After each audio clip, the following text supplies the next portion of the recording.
Welcome back to Remodeling Mastery, and this is sort of a special segment of Remodeling Mastery that, quite frankly, I think is probably the most interesting and fulfilling for most of our listeners. And that's where I bring on an expert, I bring on an authority, I bring on someone that I think can help you either understand a topic, an issue, or quite frankly, just someone that's kind of been there, done it, that you can maybe try to emulate. Today, I'm going to be having a discussion with an expert and an authority in a topic that I'm finding in a lot of conversations I'm having with leaders in the remodeling business that it's a little bit of a mysterious topic. It's a little bit of a topic that, quite frankly, some embrace and some don't.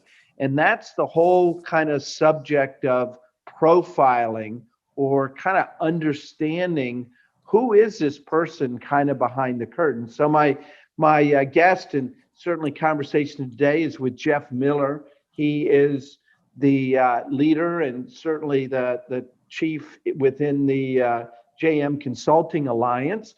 And in addition to certainly working and coaching with clients, yeah, he's also an expert in understanding profiling, understanding how to get to that, that true DNA of the person, and then therefore uh, uh, being able to coach and guide clients along the way. So welcome, Jeff, to Remodeling Mastery.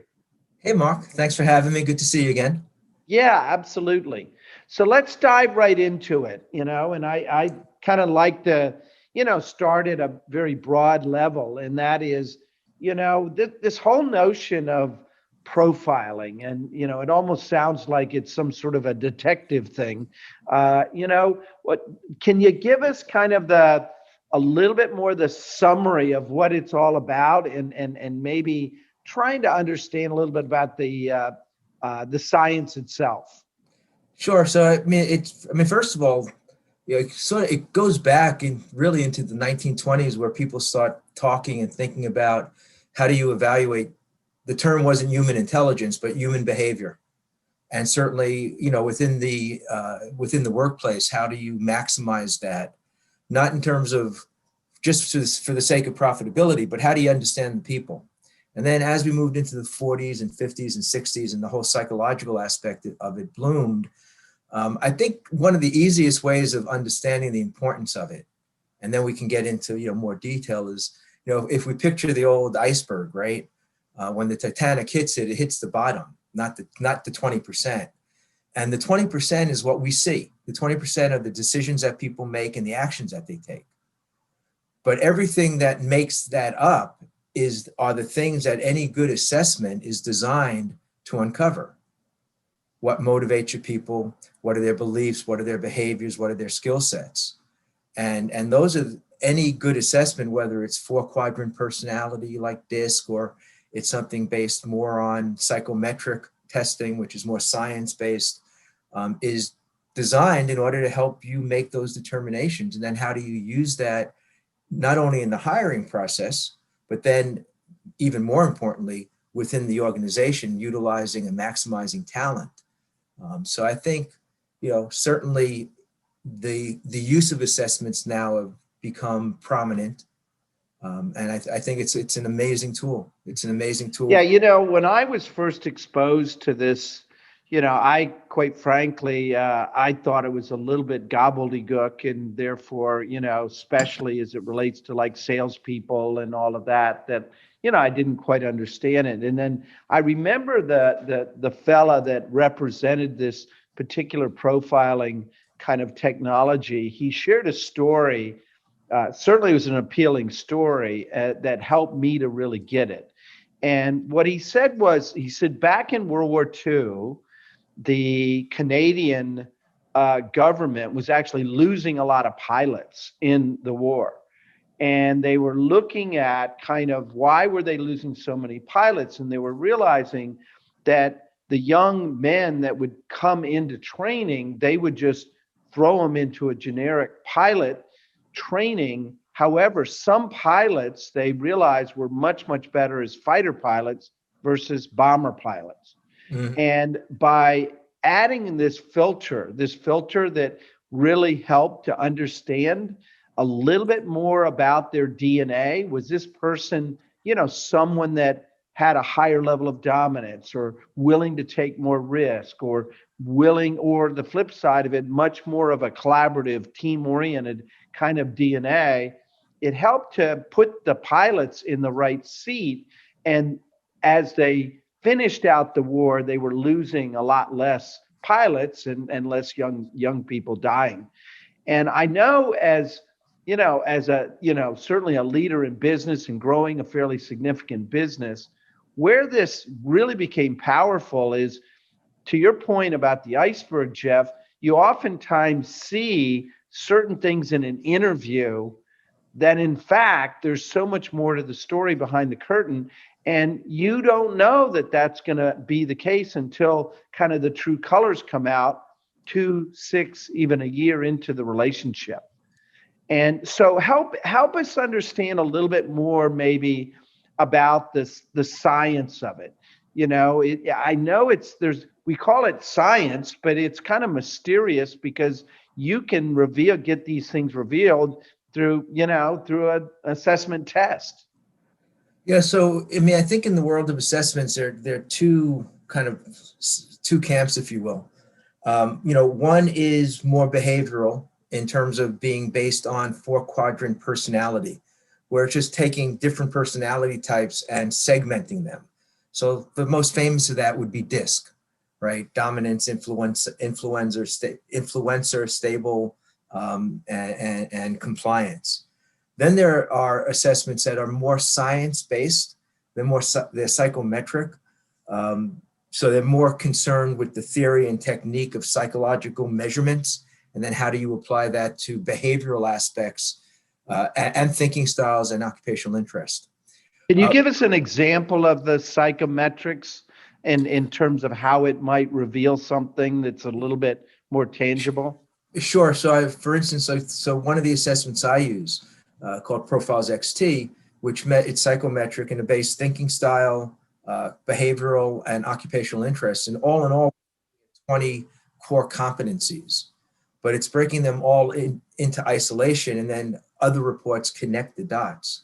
And the things that you're looking at there, with behavioral, you're looking at things like independence, assertiveness, sociability, objective judgment, decisiveness, attitude. And when you think about the importance, particularly, in the world of remodeling and construction and sales, where it's all sales driven, if you can define as an organization culturally what you're looking for in your salespeople, and then you can find a tool that before you hire them, you can see whether they possess them or not. Well, that already puts you, way ahead of the game. And there are all kinds of studies, that show, if you just do interviews, it's 40% successful. If you do interviews and you introduce other steps, and then ultimately the last step, if you introduce psychometric testing, it bumps up the success rate to 75%. And what I always caution, people and clients and, myself is that never lose sight of, no matter what the assessment says, there's also the human element. And, so you don't want to lose sight of that. It's sort of the 80-20. You trust the assessment 80%, but humanize the relationship 20%. So, but you bring up an excellent point, and that is, I think, understanding what it really gives you. And I know, again, early on in my exposure to this, something was said that was really powerful, and that is, this is more about telling you someone who won't be successful in that role than it is that will. And more specifically, what he said was, okay, if there's 10 candidates for a sales or project management role or some sort of administrative role, it will tell you the 4 that will not be successful based on their profile. And therefore, your chance is now 1 in 6, not 1 in 10. So it increases the odds. It does not tell you who's going to be the rock star. Yeah, that's a great point, Mark. And listen, sales is always a numbers game, as is anything in life. One of the things, to your point, one of the things we can do with my assessment, we do have clients do this. We can take 5 of the most successful salespeople, do their profile, and create a successful profile based on your top performers. We can also do the reverse. We can take the 5 bottom, create a profile, and say, these are the people that, this profile is what we will never hire to. We might make we may look at the other ones differently, but here's rock bottom core, that we're not going to hire to. So anytime you can put a little bit of science, hiring, managing people, building teams, building culture, there's always an art and science. They're both. So anytime you can introduce a little bit of science, assessments, into the art of building a team and hiring and building a culture within the organization, I think it's a fantastic opportunity for a company to go from good to great. Let's kind of converse a little bit, Jeff, about specific roles, because, in let's say remodeling businesses, it's oftentimes you have a relatively small business that they want to bring in someone, let's say in sales, because in addition to the owner, they need to grow and have a little bit more bandwidth there. So let's just talk about, based on your knowledge, experience, kind of the difference in terms of kind of the profile, or oftentimes I call it DNA, because people understand at least what that is. And I know it's not exactly DNA, but talk to us about the difference between, let's say, a sales profile versus a project manager profile. Well, certainly with the sales profile, and this is going to be a general statement, then we can talk a little bit more because it becomes quite interesting, actually. I want to be looking at things like energy level. I want to be looking at things like assertiveness. I want to be looking at independence. And I'm looking for specific, placement on that. With project management, it's the same thing. I'm looking for a different placement. If I'm looking at a project manager, I don't want to see necessarily an energy level of 8 or 9, because I need them to be more methodical in how they're going to go about doing their job. I want to know that they're going to be able to sit down with a project and work it without looking for the next thing to do, right? So I want somebody more patient, more methodical. With a salesperson, depending on the type of sales, but as a general rule, I want somebody with a high energy level, with a high endurance and capacity for a fast pace, who can make 20 stops in a day or 30 stops in a day. Again, depending. But where it gets really interesting, and I really appreciate your feedback on this, if I have a client that's doing, let's say, landscape design, and their sales cycle is, let's say, 6 weeks, I'm going to look for a different profile than if I have a client who's selling windows and it's in and out, right? Different system, different culture of sales. So I'm able to pinpoint as an organization, well, based on the culture, but also based on the type of sales, what am I looking for? So that's, by way of example.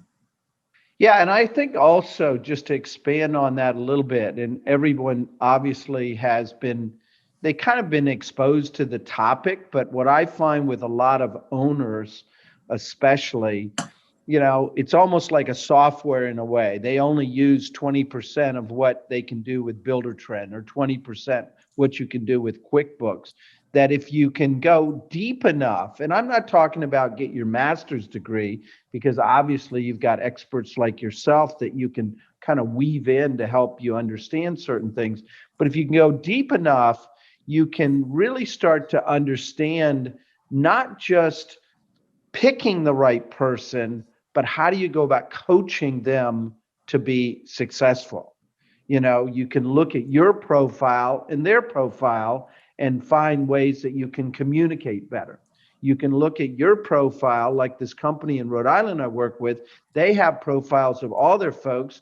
And we, on a regular basis, the owner and I, we actually spend time talking about the dynamic of the team in terms of the profiles and how they overlap and where they would be more effective.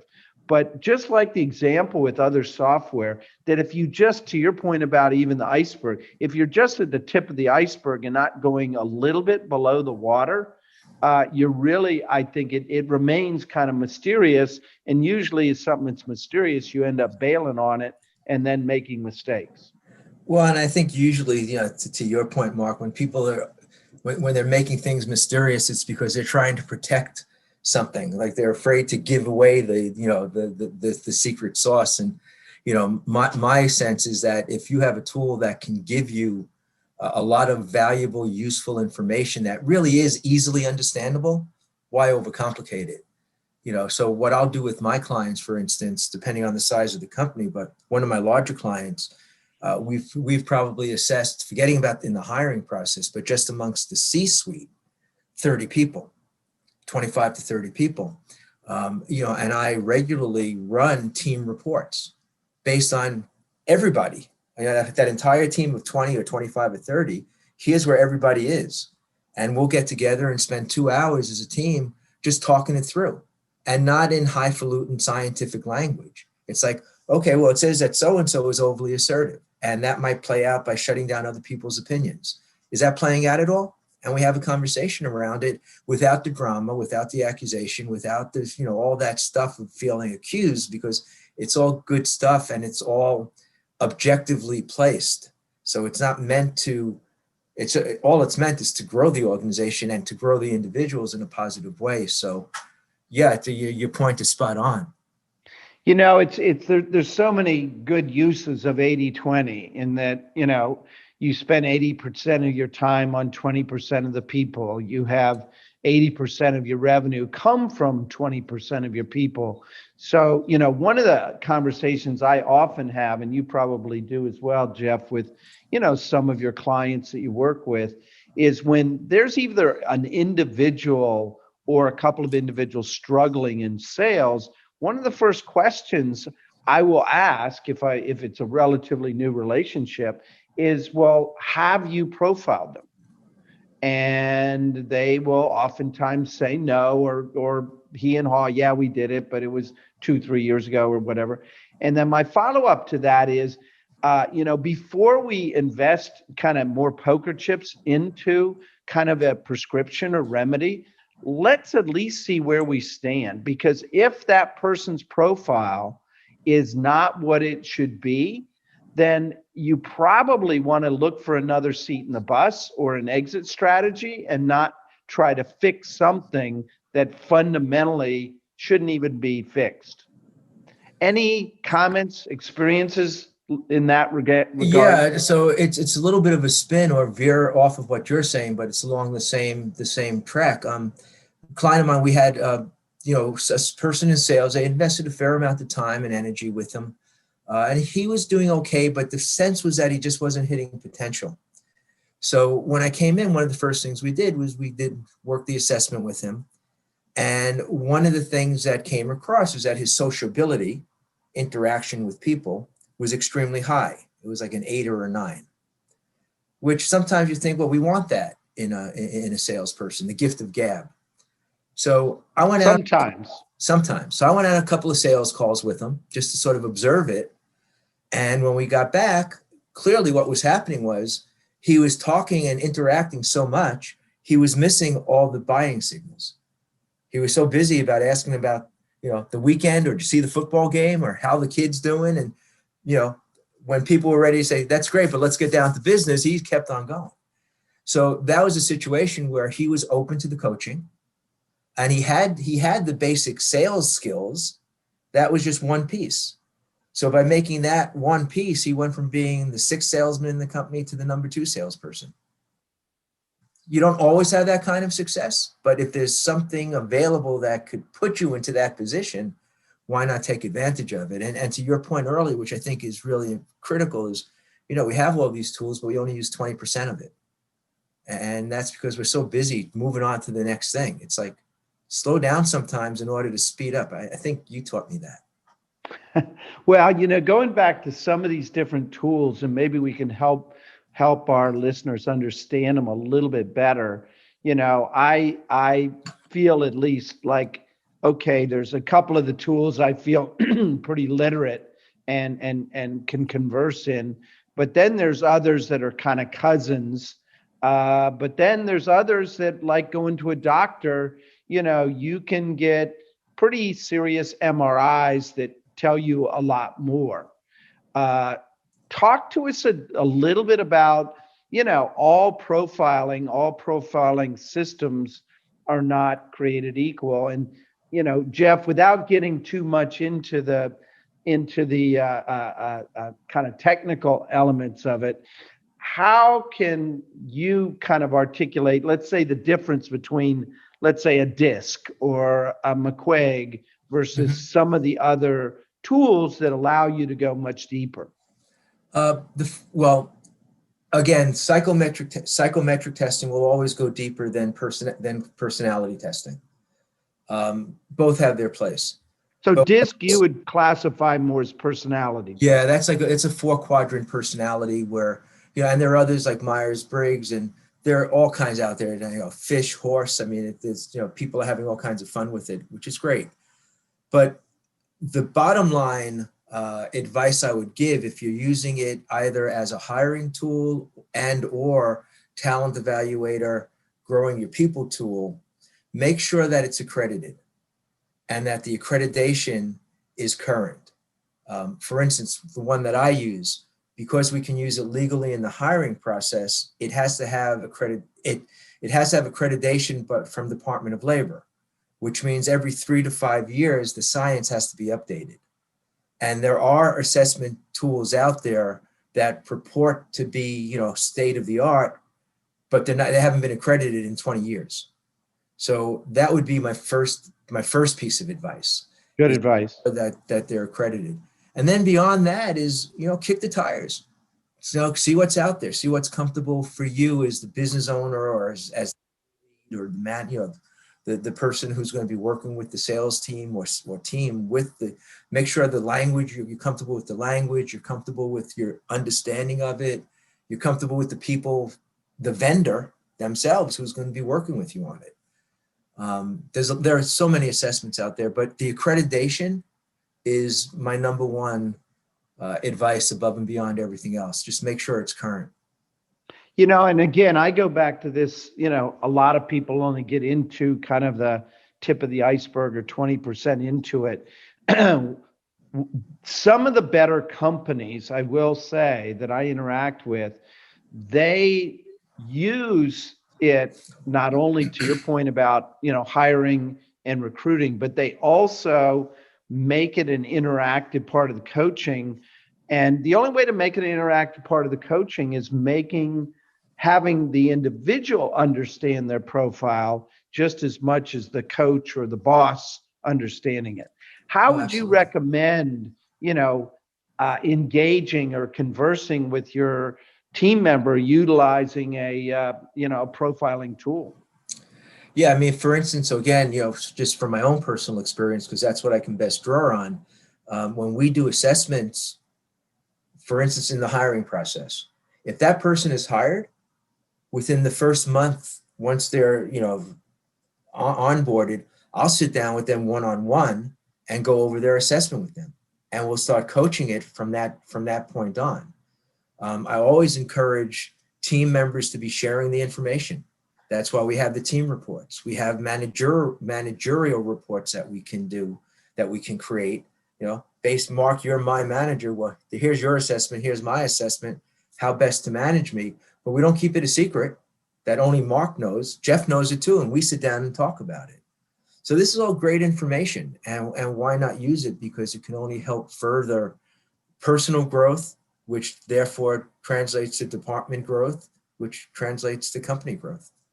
I think where I also became really committed to this is I actually had some of my folks in HR and in management do some analysis many years ago on what's the cost when someone doesn't work out, Yeah. because I think one of the misconceptions that a lot of people have is they say, oh, paying, $2, $5, $600 for, having this assessment done. It's really an expense. But then the analysis that we did, on average, we were spending $25,000 to $50,000 as a result of someone not working out. So, if you can figure out a way to kind of crack the code and have, your team being all, A players, profiled the right way, it's really an insurance policy. It's an investment. It's not really an expense. And I would almost argue it's kind of like if you feel like you broke your arm, you say, well, it's not worth it to me to go to get my an X-ray on it or something. And Yeah. then all of a sudden have major challenges later. Yeah, and I think that was pretty progressive of you to recognize that. I actually I'll work this through with clients. It's okay. So what are your pre-employment costs, right? What are your employment costs once you bring them on? What's it costing you to support that person for the first 90 days? And then what are all the intangible costs in terms of morale of team and instability and turnover of staff? And but with a position that isn't an executive position, it could be an office manager position. It's still going to cost you $30 to $35 to $40,000 over that first 90-day period. So understanding exactly that this is, if you're viewing assessments as an expense, you shouldn't be thinking about it yet, because you haven't evolved to the point where you can fully utilize it. It's like accountants who tell you that marketing is an expense as opposed to an investment. It's an investment. If it's going to pay back on return, if the ROI is going to be there and we can prove it, that's how you need to look at it. And if you're not ready to look at it that way yet, you're not ready to use it, because you'll only use the 20% of it if you do it all. Yeah, thinking even about your ROI comment, I was on a call the other day with someone and he talked about the return on happiness, and I thought Yeah. more and said, there's really three levels of return. There's return on investment, that's the hard dollars. There's return on energy that we talk about, which is the time and sweat and energy and stress you put. And there's also return on happiness. The last thing that you want, as it relates to what we're talking about today is to not have kind of the outcomes that you want. So, Jeff, any quick kind of final comments, and then I'll wrap up Remodeling Masteries series today. No, I think, in where we're at now and the state of business now and all the challenges that we're facing and all the opportunities that come as a result, there's so much emphasis and science being done on human intelligence and emotional intelligence and what that can bring into an organization, that if you're not using assessments in your business, you really should be investigating the benefit of what it would look like if you did so. I think. Excellent. Yeah, we're living in times where you need to be doing things differently also. So consider the use of assessments as a way of doing something different within your business if you're not using them. Excellent. Well, I want to thank my guest today, Jeff Miller. He is with the JM Consulting Alliance. He's not only an expert in profiling and profiling systems, but also, works with individual companies on, overall advisory and coaching. So if you do have a question or an issue, I certainly encourage filter it back to me, and I'll get it certainly to Jeff to be able to help you.